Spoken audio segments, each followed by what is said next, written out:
बिस्मिल्लाहिर्रहमानिर्रहीम। रब्बि यस्सिर वला तुअस्सिर वतम्मिम बिल खैर वबिका नस्तईन या फत्ताहु रब्बि ज़िदनी इल्मा। कुरान करीम के साथ सही ताल्लुक़ पैदा करने के लिए और बच्चों में नाज़रा ख़ानी की सलाहियत पैदा करने के लिए सबसे पहला कदम हुरूफ की शनाख्त है।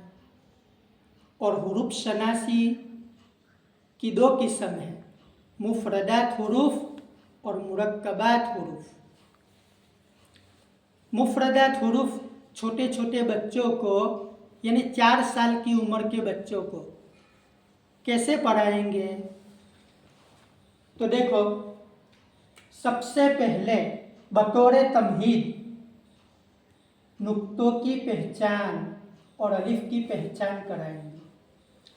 इसके बाद सबक मजमूए के एतबार से पढ़ाएंगे, पूरा एक साथ में नहीं पढ़ाएंगे। पूरी रोटी एक साथ खा सकते हैं? नहीं, टुकड़ा टुकड़ा टुकड़ा करके खाते हैं। तो ये सबक भी टुकड़ा टुकड़ा करके पढ़ाना है। इस तरह जोड़ी जोड़ी, हम शक्ल, इस तरह बातासा, जीम हा ख, दाल जाल, फिर रोज़ा, सीन शीन, इस तरह धीरे धीरे धीरे पढ़ाना है। तो ये कुल 11 मजमूए हुए।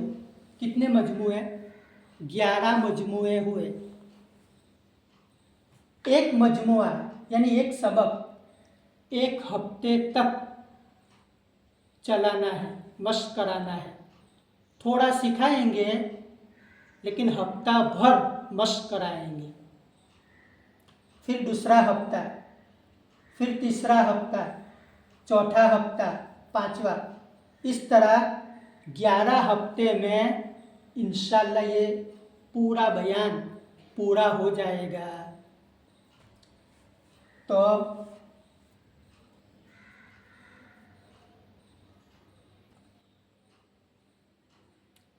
सबसे पहले नुक्तों की पहचान कराएं। बच्चों को ब्लैक बोर्ड के करीब बुला ले, मानूस करे और सिलेट और कलम मंगवाए और बच्चे से कहे कि देखो बेटा, मैं जिस तरह ब्लैक बोर्ड पर लिखूं इस तरह तुम भी लिखो। बच्चे लिखेंगे। हम लोग मनफी सोचते हैं कि कैसे लिखेंगे। अरे भाई, स्कूल में लिखते हैं तो मकतब में क्यों नहीं लिखेंगे? इसलिए आप किताबत हुरूफ यानी लिखना भी सिखावे। बाज़ लोग कहते हैं कि बच्चे स्कूल नहीं जाते हैं, कैसे लिखेंगे? अरे भाई, ये किसने कहा कि लिखना सिर्फ स्कूल में सिखाते हैं? मकतब में भी तो सिखाते हैं। तो हम सदक़े जारिया बने कि हम लिखना सिखावे, ताकि बच्चा जब तक कलम पकड़ेगा, लिखेगा, तो हमको भी सवाब मिलेगा। इसलिए आप लिखना सिखाएं। जब बच्चों ने ये शक्ल समझ ली, यानी ये शक्ल, तो अब इसको कहे कि बेटा, इसका बहुत अच्छा नाम है। इसका नाम है नुक्ता। क्या कहते हैं? नुक्ता, नुक्ता, नुक्ता। इसको नुक्ता कहते हैं। फिर इसकी अदायगी। अदायगी का मतलब नुक्ता, मुक्ता, लुक्ता, कुत्ता, ऐसा ना बोले, नुक्ता नुक्ता बोले, उसको नुक्ता कहते हैं। और बहुत अदायगी में गुलू भी ना करे कि कम बख्तो, कलकला करो, नुक़्तोह, ये भी सही नहीं है। तो ये शक्ल यानी पहले पैदा करो, फिर नाम रखो, फिर इसकी अदायगी। अब गिनती 3 तक, 1 नुक्ता, 2 नुक्ते, 3 नुक्ते, बस 3 तक गिनती सिखाएंगे। फिर जगह भी बताएंगे। 1 नुक्ता ऊपर, 2 नुक्ते ऊपर, 3 नुक्ते ऊपर, एक नुक्ता नीचे, 2 नुक्ता नीचे, तो ये नुक्तों में 5 काम हुए।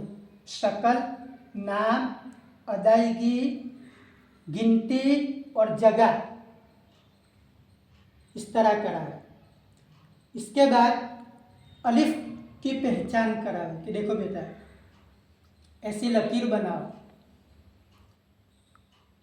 तो ये शक्ल बन गई। अब इसका नाम बताएंगे कि देखो ये जो लकीर है ना, इसका हमारे मकतब में बहुत अच्छा नाम है। इसका नाम है अलिफ। अलिफ, अलिफ, देखो अलिफ छोटा और सीधा आता है तो इसको अलिफ कहते हैं। इसको अलिफ नहीं कहते हैं, ये लकीर है, ये अलिफ नहीं है, ये अलिफ नहीं है, बल्कि इसको अलिफ कहते हैं। तो ये हो गया नुक्ता और अलिफ का सबक, क्योंकि आइंदा का जो सबक है बात आसा, तो ये इसी पर मौकूफ़ है। तो 1 हफ्ते तक बच्चे को अलिफ और नुक्तों की शनाख्त करावे ताकि बच्चे मानूस हो जाए। इसके बाद अब बात का सबक कैसे पढ़ाना है वो अगली वीडियो में देखें।